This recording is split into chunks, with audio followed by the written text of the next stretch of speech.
सबसे पहले बात करते हैं दिल्ली सरकार के पूर्व मंत्री राजेंद्र पाल गौतम की, जिनको दिल्ली पुलिस ने पहाड़गंज थाने में दोपहर 2 बजे पूछताछ के लिए बुलाया है।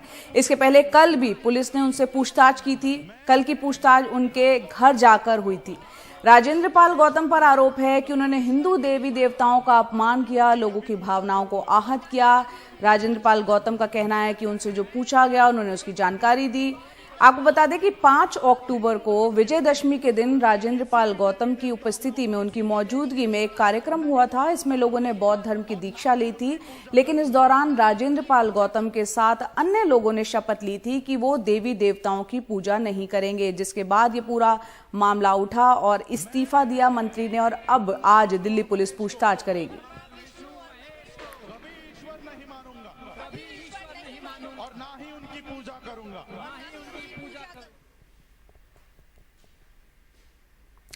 आगे बढ़ते हैं, बात करते हैं दिल्ली से बीजेपी के सांसद प्रवेश वर्मा की, जो कि एक बार फिर विवादों में घिर गए हैं। और एक बार फिर विवादों में इसलिए घिरे हैं क्योंकि उनके जो बोल हैं वो नफरती बयान एक समुदाय विशेष के खिलाफ उन्होंने दिया है, भड़काऊ बयान दिया है। विपक्ष जो है वो कानूनी कार्रवाई की मांग कर रहा है। दिल्ली की सियासत फिर से गर्मा गई है। लेकिन हैरानी की बात यह है कि बीजेपी सांसद प्रवेश वर्मा के खिलाफ बेहद हल्की धारा के तहत मामला दर्ज किया गया, वो भी तब जबकि वो पहले भी इस तरह की बयानबाजी करने से बाज नहीं आए हैं। देखते हैं रिपोर्ट। ये दिल्ली के पढ़े लिखे सांसद हैं प्रवेश वर्मा। दिल्ली से ये पिछली बार सबसे ज्यादा वोटों से जीते थे। दिल्ली विश्वविद्यालय से पढ़ने और फिर MBA करने के बाद भी वो नफरती सबक देने से आगे नहीं जा पाए। वो दिलशाद गार्डन में VHP के एक कार्यक्रम में बोल रहे थे। जहाँ जहाँ ये आपको दिखाई दे, मैं कहता हूँ अगर इनका दिमाग ठीक करना है, इनकी तबीयत ठीक करनी है, तो एक ही इलाज है, वो है संपूर्ण बहिष्कार। और मेरे साथ बोलो, हम इनका संपूर्ण बहिष्कार करेंगे। हम इनके दुकान रेडियो से कोई सामान नहीं खरीदेंगे। हम इनको कोई मजदूरी नहीं देंगे। आप एक काम कर लेना, बस यही इनका इलाज है। मामले को तूल पकड़ता देख दिल्ली पुलिस ने औपचारिक कार्रवाई शुरू कर दी। स्थानीय थाने में धारा 188 के तहत मामला दर्ज किया गया है, जिसमें थाने से ही बेल मिल जाती है। आरोप बिना इजाजत रैली करने का है। अब कांग्रेस की प्रवक्ता सुप्रिया श्रीनेत ने अपने ट्वीट में सीधे प्रधानमंत्री नरेंद्र मोदी पर सवाल उठाए हैं। ये बीजेपी सांसद मंच से खुलेआम मुसलमानों के पूर्ण बहिष्कार की मांग कर रहे हैं। नफरत भड़काने के लिए इनकी जगह जेल में है। मीटिंग सरकारी अनुमति पुलिस की मौजूदगी में हुई। दिल्ली पुलिस कब एक्शन लेगी? मोदी जी कब तक ऐसे ही नफरत फैलाते रहेंगे? AIMIM नेता असुद्दीन ओवैसी ने शेयर करते हुए PM मोदी को निशाने पर लिया है। भाजपा RSS का सांसद देश की राजधानी में खुली सभा में मुसलमानों के बहिष्कार करने की शपथ ले रहा है। RSS के मोहन भागवत ने कहा था कि मुसलमानों में झूठा डर फैलाया जा रहा है। सच तो यही है कि बीजेपी ने मुसलमानों के खिलाफ जंग का आगाज कर दिया है। दिल्ली CM और अमित शाह दोनों ने ही चुप्पी साध ली है। दिल्ली में सरकार चला रही आप इस मामले में भी चुप है। और बीजेपी के सूत्र की दलील है कि प्रवेश वर्मा के बयान को हेट स्पीच नहीं माना जा सकता। जब कभी केंद्र सरकार से जुड़े हुए नेता कोई भी कंट्रोवर्शियल स्टेटमेंट देते हैं तो भारतीय जनता पार्टी का ये कहना होता है कि वो फ्रिंज एलिमेंट्स हैं, लेकिन इस बार बयान जो है वो उनके सांसद ने दिया है। प्रवेश वर्मा का ये पहला बयान नहीं है।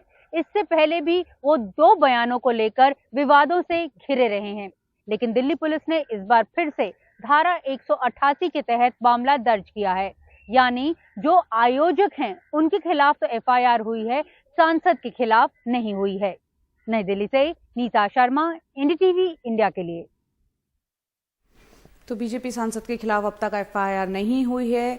आगे बढ़ते हैं, बात करते हैं छत्तीसगढ़ में ईडी जो कार्रवाई कर रही है। सुबह 7 बजे से छापेमारी चल रही है। माइनिंग के मामले में छापेमारी चल रही है, जिसमें मुख्यमंत्री भूपेश बघेल के जो करीबी अफसर हैं उनसे जुड़े जो परिसर है वहां पर ये रेड चल रही है।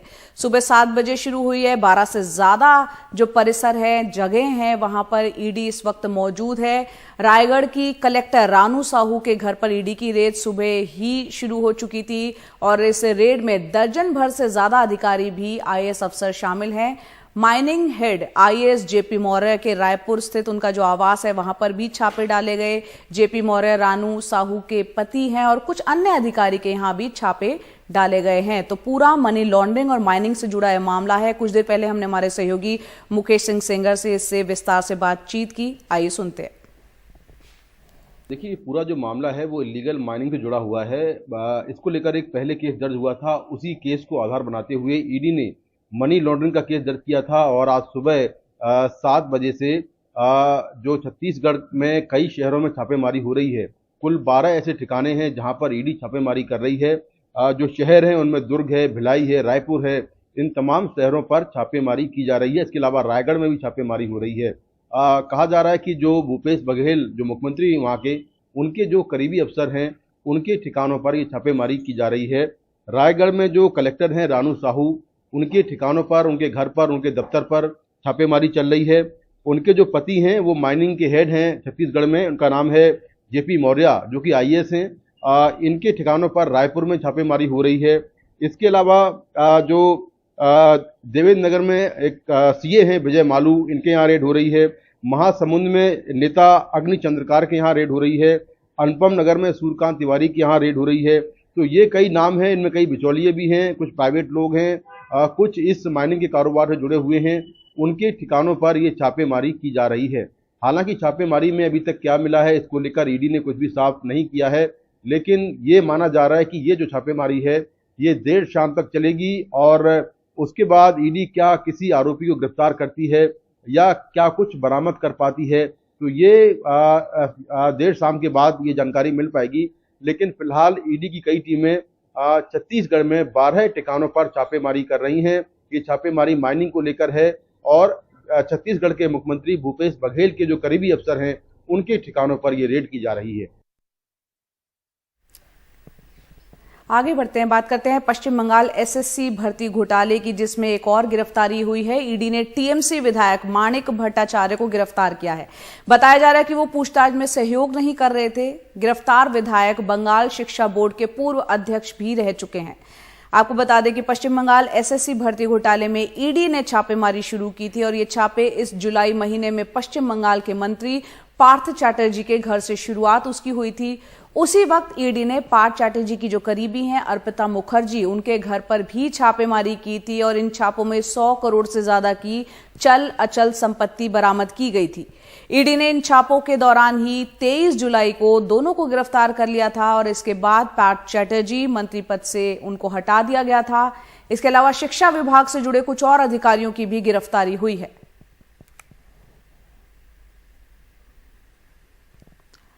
और इस पर ज्यादा जानकारी दे रहे हैं हमारे सहयोगी सौरभ गुप्ता।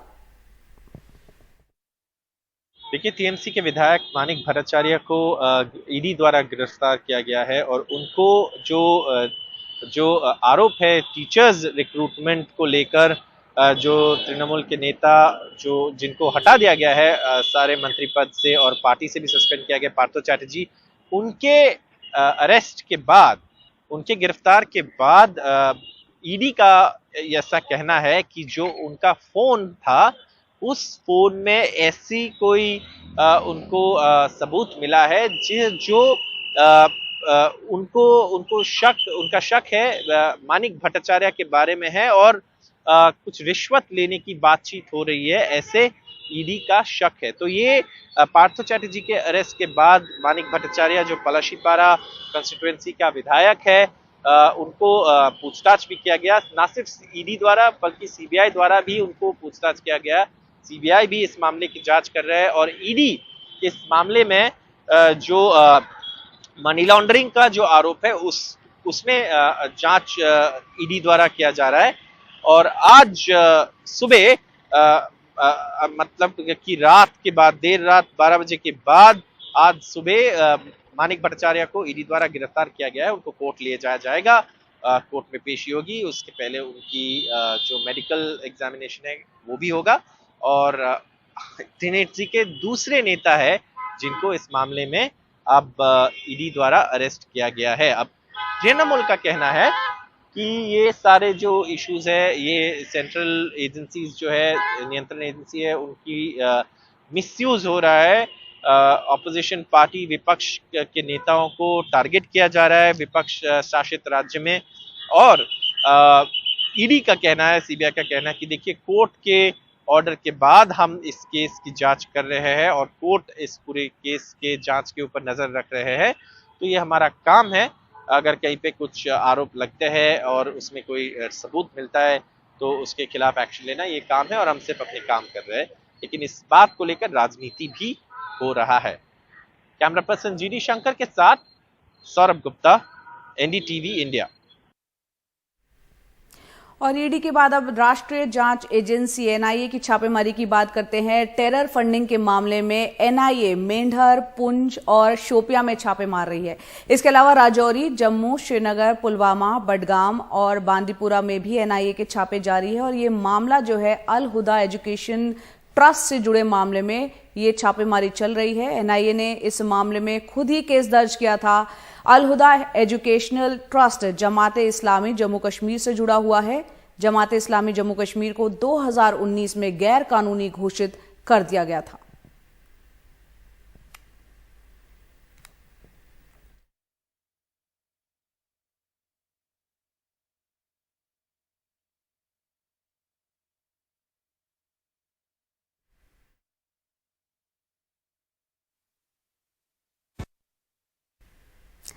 बाबा महाकाल की नगरी उज्जैन महाकाल लोक के लोकार्पण के लिए सजकर तैयार है। काल की गणना जिस स्थान से होती है उसका रूप अब पूरी तरह से बदल गया है। नक्काशीदार मूर्तियां, रंग बिरंगी रोशनियों की चकाचौंध महाकाल लोक की शोभा को बढ़ा रहा है। दरअसल 350 करोड़ की लागत से तैयार महाकाल लोक का लोकार्पण प्रधानमंत्री मोदी आज करने जा रहे हैं। इस दौरान पीएम 40 मिनट तक महाकाल के मंदिर में रुकेंगे। इसके बाद पीएम नए बने महाकाल परिसर में जाएंगे, जहां रक्षा सूत्र से बने 15 फीट ऊंचे शिवलिंग का पूजन करेंगे। आज के कार्यक्रम के लिए इंदौर से उज्जैन के बीच 60 किलोमीटर के इलाके को सजाया गया है। मुख्य कार्यक्रम का सीधा प्रसारण 40 देशों में किया जाएगा।